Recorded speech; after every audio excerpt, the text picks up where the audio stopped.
सभी से जय जिनेन्द्र। जय जिनेन्द्र सभी से।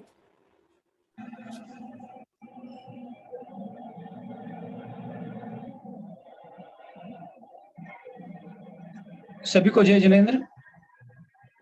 जय जिनेन्द्र। क्लास शुरू करनी है। पहले आप मंगलाचरण बोलेंगे। कुमकुम दीदी आप मंगलाचरण करिए। हाँ। सूत्र पढ़ता हूँ आगे। मोक्ष मार्गस्य नेतारं भेतारं कर्म भूभृतां ज्ञातारं विश्वतत्त्वानां वन्दे तद्गुणलब्धये वन्दे तद्गुणलब्धये। बोलो आचार्य उमा स्वामी की जय। हम कल तक हमने 20 सूत्र देखे थे 7वें अध्याय के और 21वां सूत्र चालू किया था। 21वें सूत्र में हमें क्या बता रहे हैं कि जो हम 5 अनुव्रत धारण करते हैं तो वो 5 अनुव्रत को और पुष्टि करने के लिए, उसको पूरा करने के लिए, उसको ताकत देने के लिए और कोई दूसरे व्रत हमें धारण करना है क्या, और कोई दूसरे व्रतों का सहारा भी लेना है क्या, ऐसा प्रश्न पूछने पर अगले सूत्र में बताया है। मैं पहले सूत्र पढ़ता हूँ। सूत्र काफी बड़ा है तो इसको तोड़ तोड़ के हम लोग पढ़ेंगे।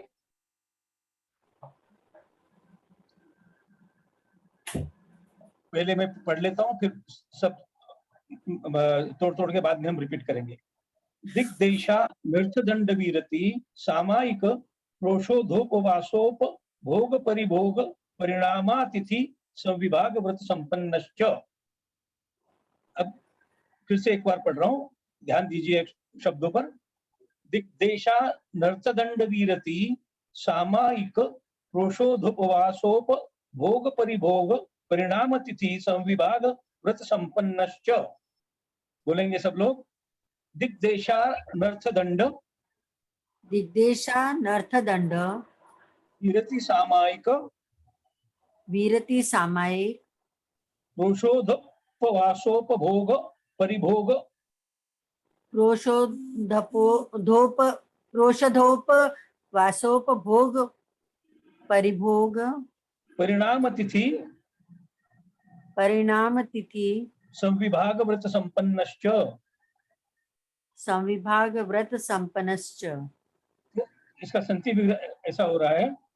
दिक देश अनर्थदंड वीरति सामयिक प्रोषद उपवास उपभोग परिभोग परिणाम अतिथि संविभाग व्रत संपन्नश्च। अर्थात शावक दिग्विरति, देश विनर्ति, अनर्थदंड वीरति, सामायिक व्रत, प्रोषोदोपवास व्रत, उपभोग परिभोग परिमाण व्रत एवं अतिथि संविभाग व्रत, इन 7 शील व्रतों से भी संपन्न होता है।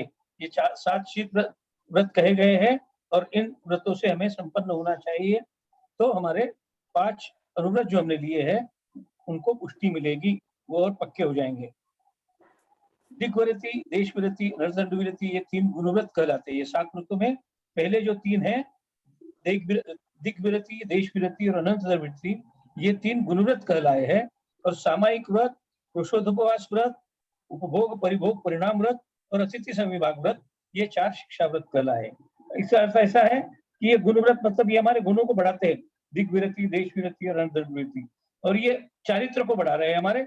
सामायिक व्रत, प्रोषोधोपवास, उपभोग परिभोग परिणाम व्रत और अतिथि संविभाग व्रत, ये डेली हमारे डेली जीवन में ये सामायिक, ये जो है चरित्र बढ़ाने वाले हैं।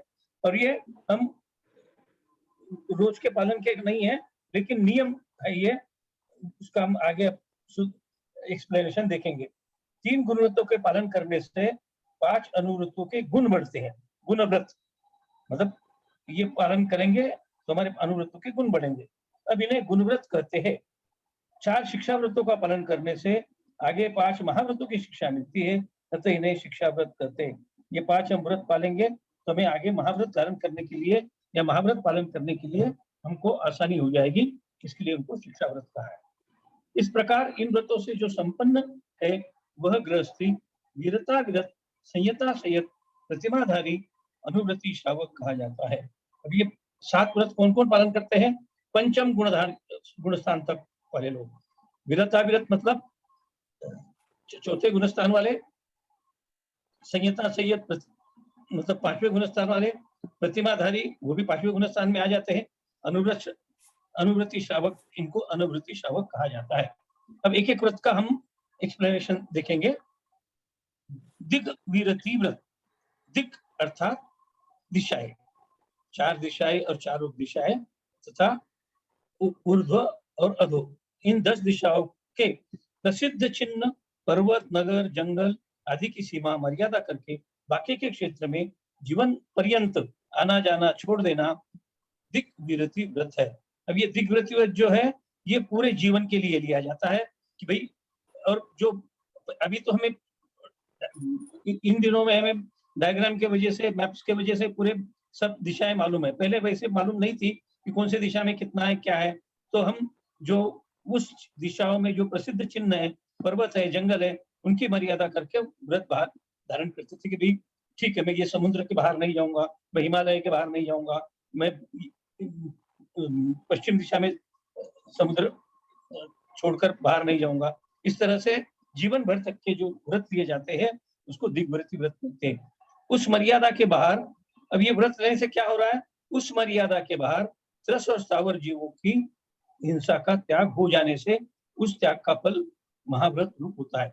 मतलब हमने बाहर जाने का, ये मर्यादा छोड़ने का, बाहर का त्याग ले लिया, तो उस एरिया में हमने जो एरिया त्याग दिया है, उस एरिया में जो भी कुछ हिंसा हो रही हो, उस हिंसा से हमें मुक्ति मिल जाती है, उसमें हम भागीदार नहीं होते। अब जैसे हम एक पर्टिकुलर शहर में है, एक दिन के लिए हम वो शहर का त्याग नहीं करेंगे, ऐसा यदि हमने ले लिया, वो देशविरति व्रत हो जाएगा। लेकिन उस दिन के लिए बाहर जो भी पाप हो रहा है उसका हमें ये दोष नहीं लगेगा। मर्यादा के बाहर लाभ होते हुए भी उसमें परिणाम न रहने के कारण लोभ का त्याग हो जाता है। अब इससे साथ में लोभ का भी त्याग हो जा रहा है। यह दिग्विरति व्रत का लाभ है। अब देश विरति, ग्रामाधिक की निश्चित मर्यादा रूप प्रदेश देश कहलाता है। अर्थात दिग्विरति व्रत के द्वारा सुरक्षित देश, इस क्षेत्र का भी उपयोग प्रतिदिन नहीं होता, अतः उस क्षेत्र के काल नियम द्वारा मर्यादा रूप पुनः क्षेत्र की मर्यादा बनाना देश विरति व्रत है। इसके त्याग का फल भी महाव्रत होता है। जैसे चातुर्मास में महाराज जी लोग चातुर्मास में 2.5 महीने एक जगह ही रहते हैं, तो उनको बाहर के जो भी कुछ है उसका सब पापों का त्याग हो जाता है। वैसे हम लोग भी, यदि हम मोस्टली 10 लक्षण जिनमें करते हैं लोग कि 10 लक्षण में हम डिसाइड कर लेते हैं कि 10 दिन हम हमारा शहर छोड़ के बाहर नहीं जाएंगे, तो वो एक देश विरति व्रत का प्रकार हो गया। और उस एरिया छोड़ के बाहर का जो भी ये हो रहा है, पाप हो रहा है या लोभ हो रहा है या जो परिग्रह के ये हो रहा है, उसका हमें त्याग हो जाता है, उसका हमें फल लग जाता है। अनर्थ दंड विरति व्रत, उपकार न होकर जो प्रवृत्ति केवल पाप का कारण है वो अनर्थ दंड है। इस अनर्थ दंड से विरत होना अनर्थ दंड विरति है। अब अनर्थ दंड क्या है कि भाई अननेसेसरी जमीन को खोदते रहो, अननेसेसरी चलते चलते झाड़ के पत्ते तोड़ो, अननेसेसरी पानी भाग, जिसका कोई उपयोग नहीं है, हम पानी फेंक दे रहे हैं। तो ये जो अनर्थ दंड है, जिसके वजह से कोई अर्थ नहीं है, जिसमें कोई अर्थ नहीं है, वो चीजों का त्याग करना, ये अनर्थ दंड व्रत है। ये अनर्थ दंड के 5 भेद है: अपध्यान, पापोपदेश, ब्रह्मचर्या, हिंसा प्रदान और अशुभ श्रुति। अब ये 5 क्या है? अपध्यान मतलब दूसरों का जय, अब दूसरों का जय हो या पराजय हो, इंडिया पाकिस्तान की क्रिकेट मैच चल रही है, उसमें इंडिया जीते या पाकिस्तान जीते हमें कोई फर्क पड़ने वाला नहीं है। लेकिन जब वो मैच चलती है तो हम सोचते हैं कि भाई नहीं, पाकिस्तान हारना चाहिए, इंडिया जीतना चाहिए। ठीक है, हमारे देश के हिसाब से हम वो सोचते हैं, लेकिन उसमें हमारा कोई फायदा नहीं है और हम अननेसेसरली पाकिस्तान के बारे में बुरा सोचकर अपध्यान कर लेते हैं। मारना, बांधना, अंगों का छेदना और धन का अपहरण आदि कैसे हुए, इस प्रकार मन से विचार करना अपध्यान नाम का अनर्थ दंड व्रत है। तो इसमें हम क्या करते हैं कि किसको पकड़ेंगे, किसके धन का हम कैसा अपग्रहण करेंगे, कैसा उससे प्राप्त करेंगे, ऐसे सारे विचार करना, दुर्विचार करना, ये अपध्यान है। पापोपदेश, तिर्यंचों को क्लेश पहुंचाने वाले, वनिज का प्रसार करने वाले और प्राणियों की हिंसा के कारणभूत आरंभ आदि के विषय में पाप बहुल वचन बोलना पापोपदेश नाम का अनर्थ दंड व्रत है। क्या है पापोपदेश अनर्थ दंड व्रत? कि भाई व्यापार में या तिर्यंचों को क्लेश पहुंचाने में, मतलब ये घोड़े को पकड़ो, ये गाय को पकड़ो, इसको ऐसी तकलीफ दो, इसको ऐसा तकलीफ दो, इसको ऐसा ये करो। अब हमें तो वो जानवरों से कुछ लेना नहीं है, लेकिन उनको तकलीफ देने के शक्ल जो है, आइडिया जो है, हम दूसरे को देते रहते हैं, तो वो पाप का ही है।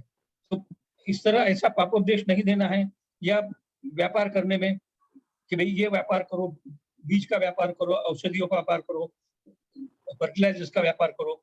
इसमें ऐसे हम जब किसी को आइडिया देते हैं, उपदेश देते हैं, तो वो पापोपदेश हो गया, क्योंकि फर्टिलाइजर का हम उपदेश देंगे, फर्टिलाइजर खेती में यूज किया जाएगा, कीटनाशक यूज किया जाएगा, उसका पाप हमें लगेगा। ब्रह्मचर्या, बिना प्रयोजन के वृक्ष आदि को छेदना, भूमि का फूटना, पीना, पानी का सींचना आदि पाप कार्य ब्रह्मचर्या नाम का अनर्थदंड व्रत है। इस अनर्थदंड में 5 स्थावर जीवों का बिना प्रयोजन के लिए प्रयोग करने की प्रवृत्ति ब्रह्मचर्या है।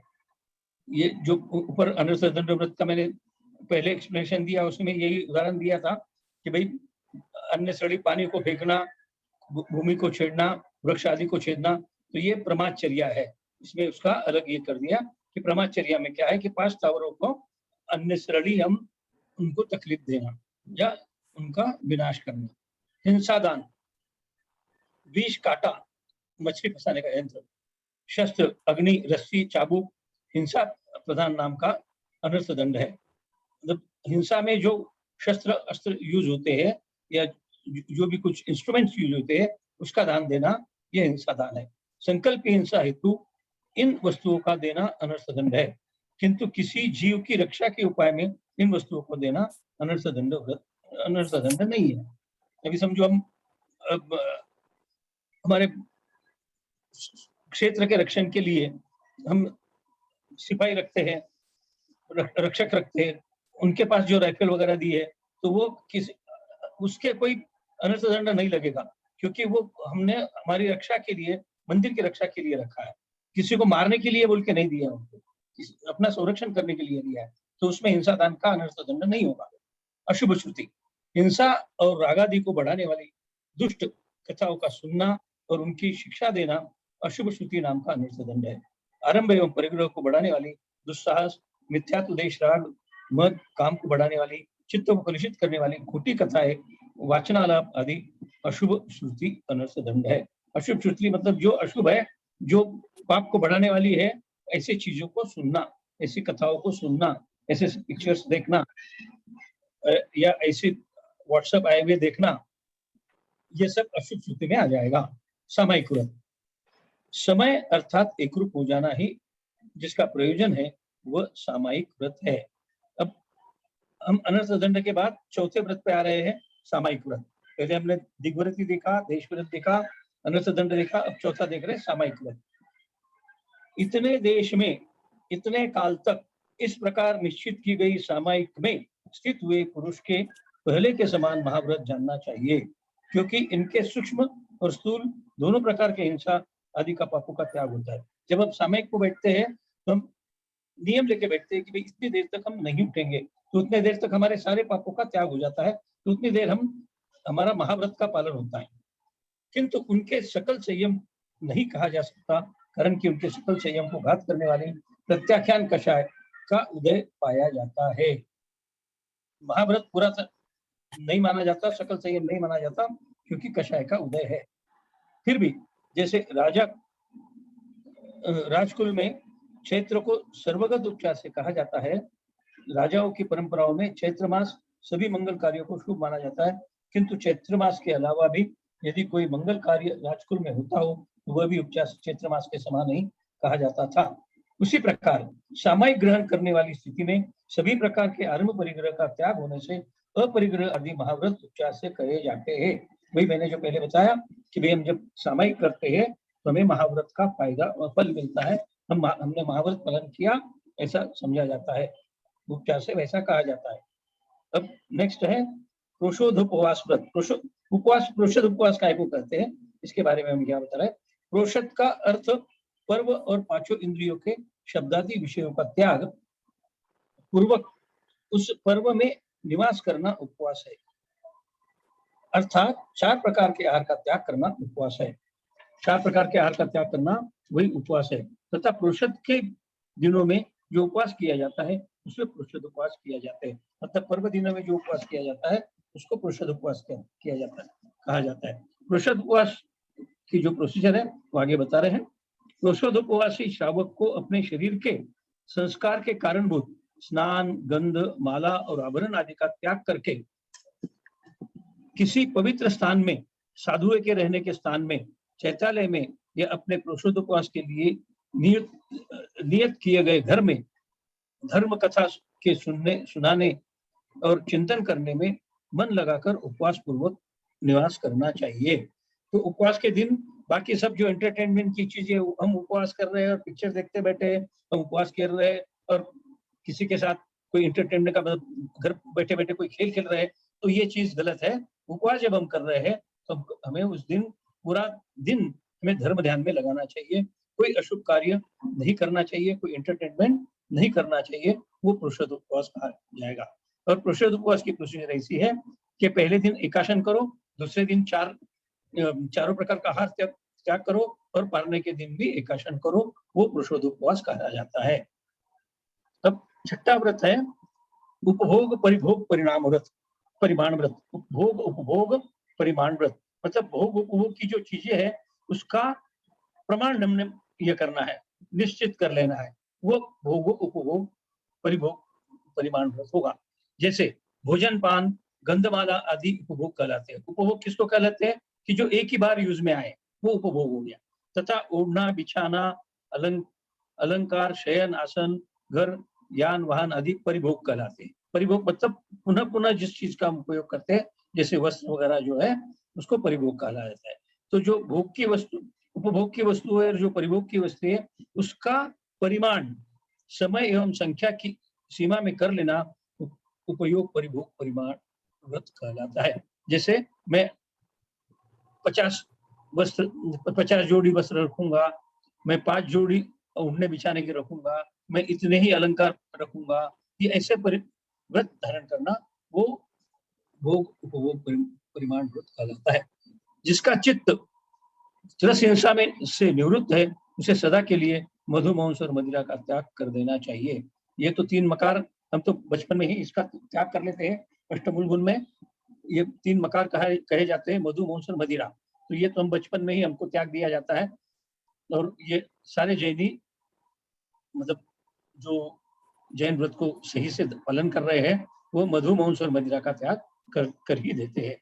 जो बहुत जंतुओं की अब ये क्यों इसका त्याग करना चाहिए कि ये चीजें जो है मधु मांस और मदिरा इनमें बहुत जंतुओं की उत्पत्ति के आधार है और जिन्हें अनंत काय कहते हैं, जैसे केतकी के फूल और अर्जुन के फूल आदि तथा अदरक और मूली आदि का त्याग कर देना चाहिए। ये भी आगे आ गया है कि जो जिसे हम साधारण वनस्पति कहते हैं, अर्जुन का फूल अदरक मूली इनका त्याग कर देना चाहिए क्योंकि इनके सेवन से फल कम और खाद्य हिंसा जीवों की ज्यादा होती है। अब अदरक जब मतलब गीली है तो वो अभक्ष है, लेकिन वही जब सूट बन जाती है तो वो अभक्ष नहीं है, भक्ष है। सूट का हम सभी लोग सेवन करते हैं, हमारे गुरु महाराज भी उसका सेवन करते हैं क्योंकि वो काष्ठ है। अतिथि संविभाग व्रत ये 7वां व्रत है, चौथा शिक्षा व्रत है। संयम का विनाश न हो इस विधि से जो चलता है वो अतिथि है या जिसके आने की कोई तिथि नहीं है उसे अतिथि कहते हैं। अतिथि की यहाँ व्याख्या दी गई कि भाई जिसकी कोई तिथि निश्चित नहीं आने की वो अतिथि है और जो आने वाला है वो संयम का विनाश न हो इस विधि से चलता है। मतलब ईर्ष्या समिति का पूरा पालन करते हुए रहता है, जो साधु है उसको ही अतिथि कहा जाएगा। तात्पर्य है कि जिसके आने का कोई काल निश्चित नहीं है उसे अतिथि कहते हैं। इस अतिथि के लिए जो विभाग करना अतिथि संविभाग है।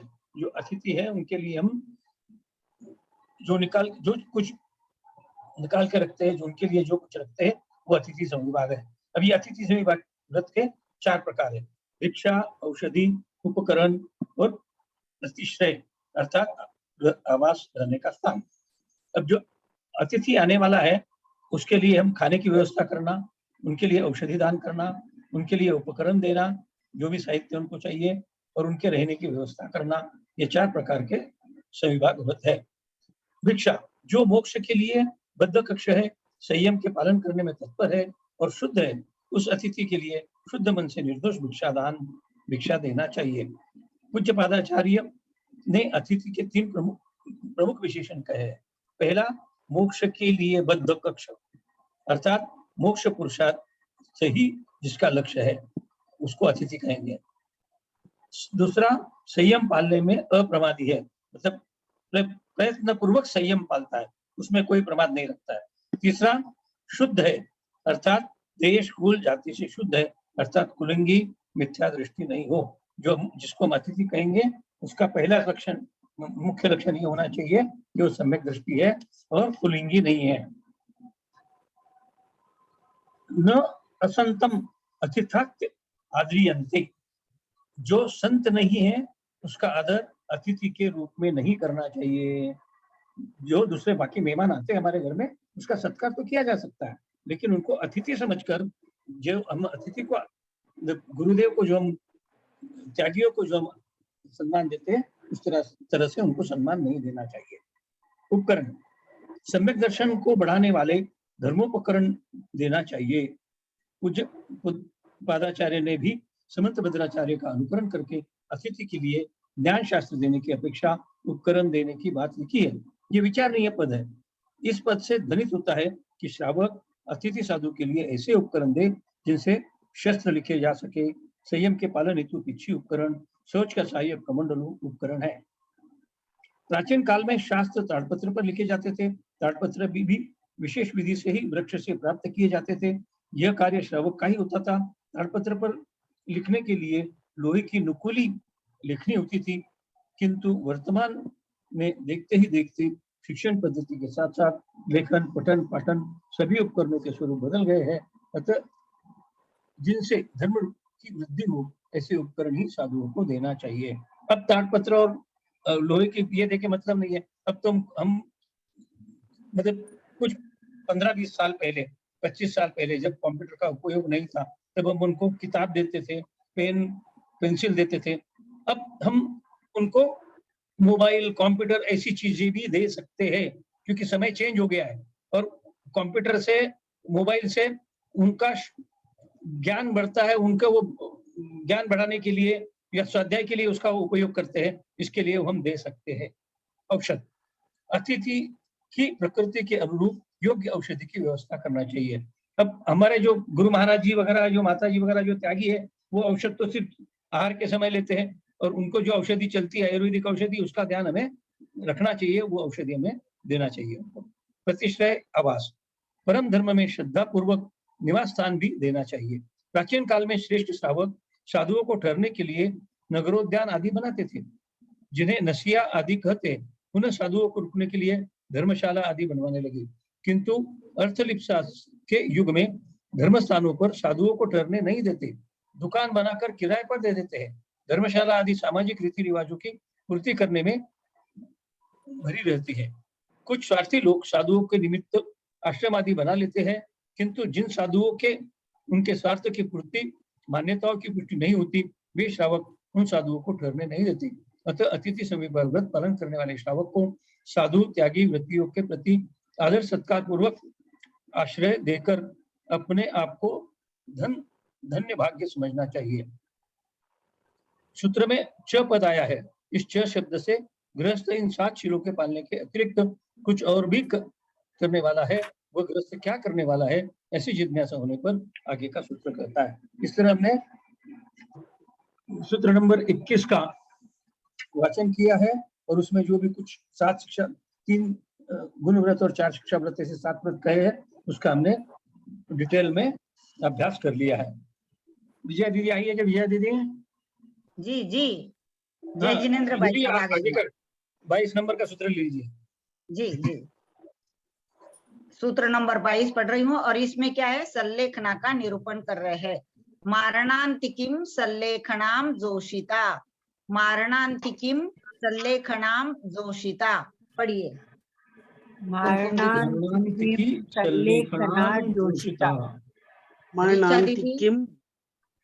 मरणांतिकिम संलेखनाम ज्योतिषा। जोशिता, जोशिता, जोशिता। जी जी। अब इसका अर्थ पढ़ रही हूँ। मरण काल उपस्थित होने पर गृहस्थ को क्या करना चाहिए? प्रीति पूर्वक संलेखना कर लेना चाहिए। विशेषार्थ इसका बता रहे, सम्यक रीति से काय को और कषाय को क्षीण करने का नाम संलेखना है। सिर्फ शरीर को नहीं क्षीण करना है, कषायों को भी अपने को क्षीण करना है। जब मरण काल उपस्थित हो तो गृहस्थ को सबसे मोह छोड़कर धीरे धीरे खाना पीना भी छोड़ देना चाहिए और इस तरह शरीर को कृश करने के साथ ही कषायों को भी कृश करना चाहिए तथा धर्म ध्यान पूर्वक मृत्यु का स्वागत करना चाहिए।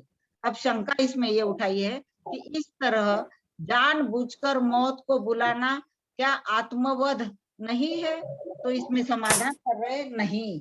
जब मनुष्य या स्त्री रागवश या द्वेषवश जहर खाकर कुएं में या नदी में डूबकर या फांसी लगाकर अपना घात करते हैं तब आत्मघात होता है, किंतु संलेखना में यह बात नहीं है। जैसे कोई व्यापारी नहीं चाहता कि जिस घर में बैठकर वह सुबह से शाम तक धन संचय करना चाहता है वह नष्ट हो जाए। जिसने जीवन भर धन का संचय किया है ऐसा व्यापारी नहीं चाहता कि वह नष्ट हो जाए। यदि उसके घर में आग लग जाती है तो भरसक उसको बुझाने की वह चेष्टा करता है, किंतु जब देखता है कि घर को बचाना असंभव है तो फिर घर की परवाह न करके धन को बचाने की कोशिश करता है। इसी तरह गृहस्थ भी जिस शरीर के द्वारा धर्म को साधता है उसका नाश नहीं चाहता और यदि उसके नाश के कारण रोग आदि उसे सताते हैं तो अपने धर्म के अनुकूल साधनों से उन रोग आदि को दूर करने की वह भरसक चेष्टा करता है, किंतु जब कोई उपाय कारगर होता नहीं दिखाई देता और मृत्यु के स्पष्ट लक्षण दिखाई देते हैं तब वह शरीर की परवाह न करके अपनी धर्म की रक्षा करता है। ऐसी स्थिति में संलेखना को आत्मवध कैसे कहा जा सकता है? यहाँ इस बात का समाधान किया है कि संलेखना यह आत्मवध नहीं है, संलेखना को प्रीतिपूर्वक धारण करना चाहिए।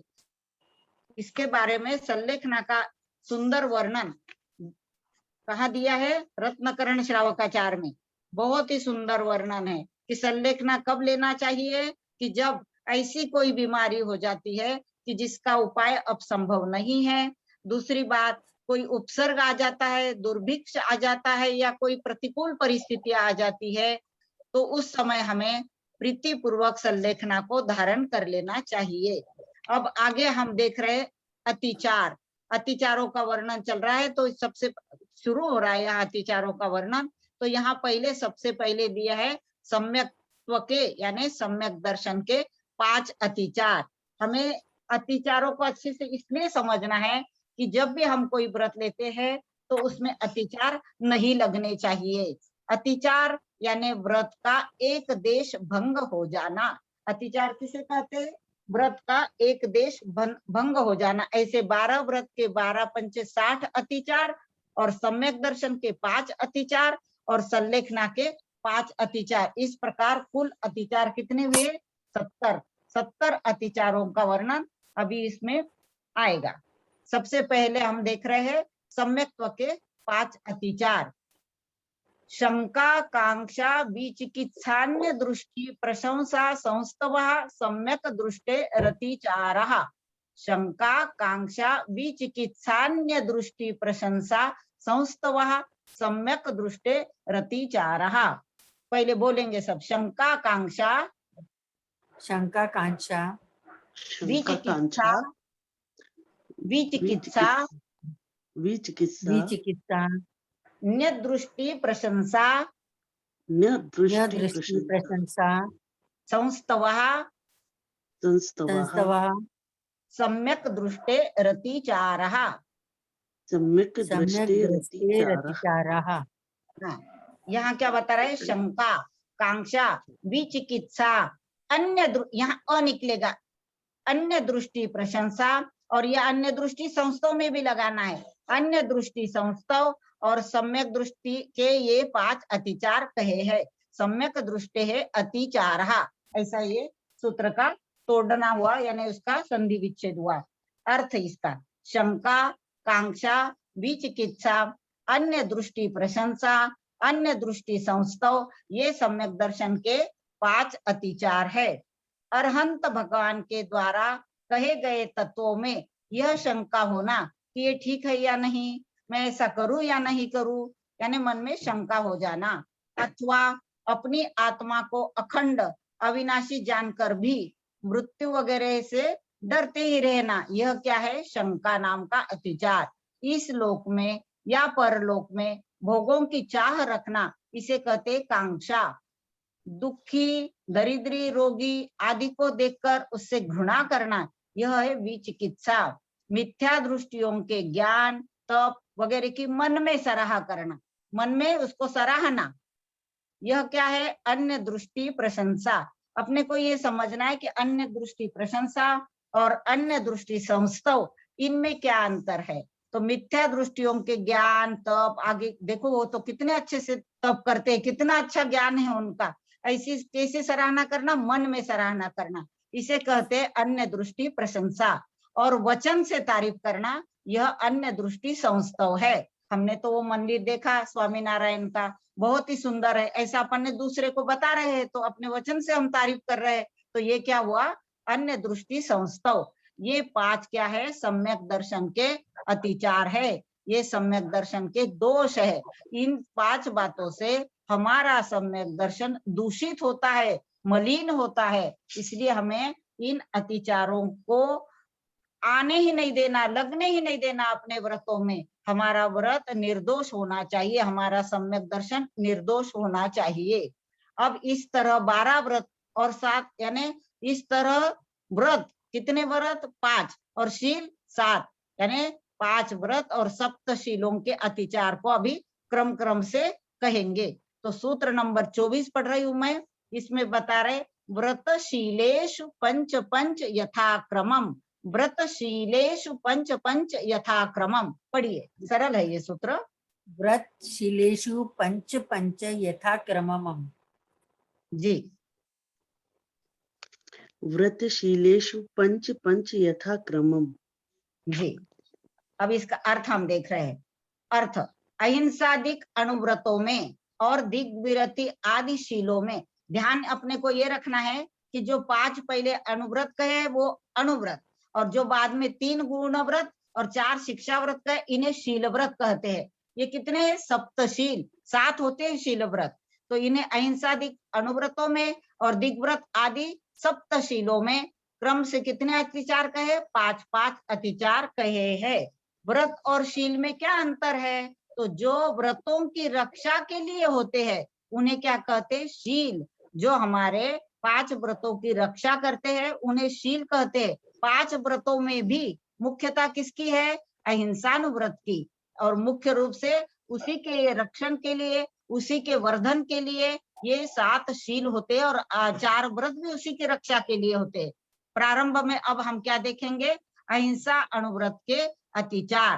पहला अहिंसा अनुव्रत है तो उसके अतिचार अब हम देखेंगे, सूत्र नंबर 25। और कोई पढ़ रहा है क्या, कोई पढ़ रहा है, सूत्र समझा रहा कोई, जयचंद जी भाई साहब, कुमकुम दीदी, रिचा दीदी, कोई समझा रहा है 25 आप ही नंबर। नहीं, आप ही समझा दियो।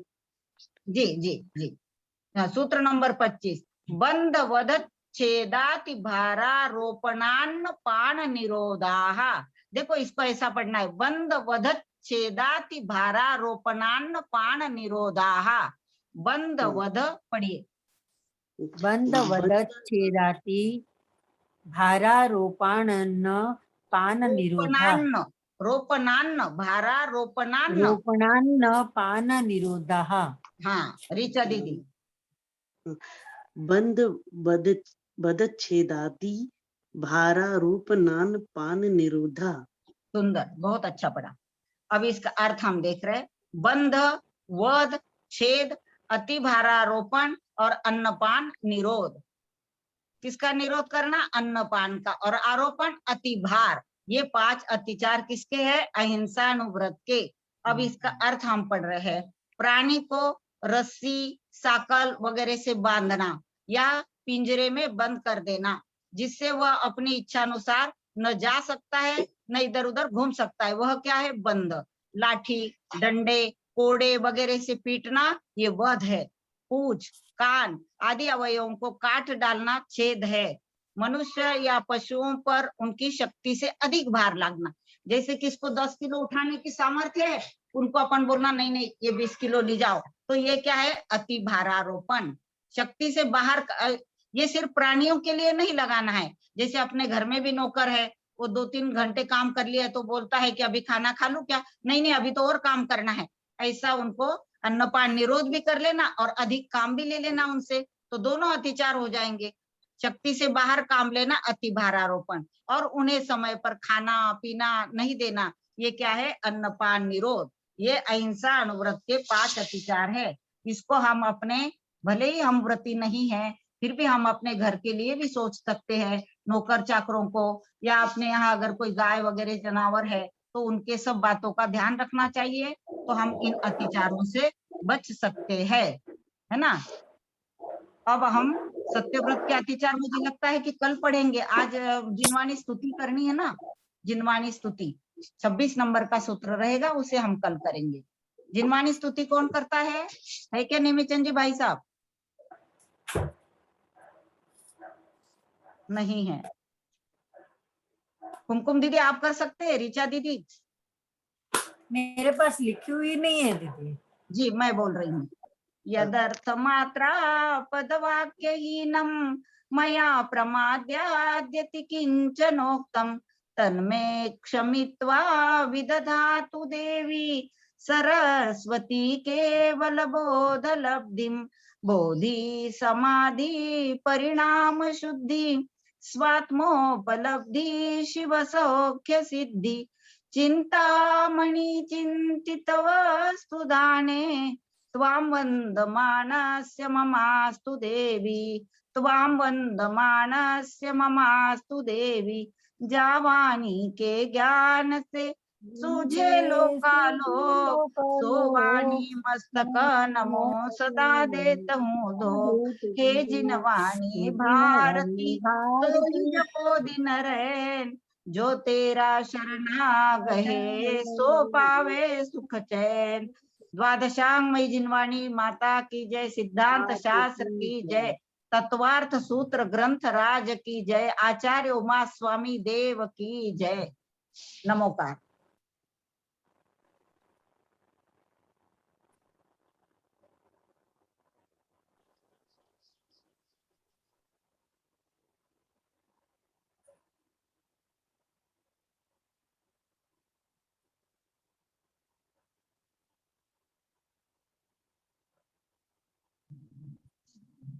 जय जिनेन्द्र, सभी को सादर प्रणाम। जय जय जिनेन्द्र।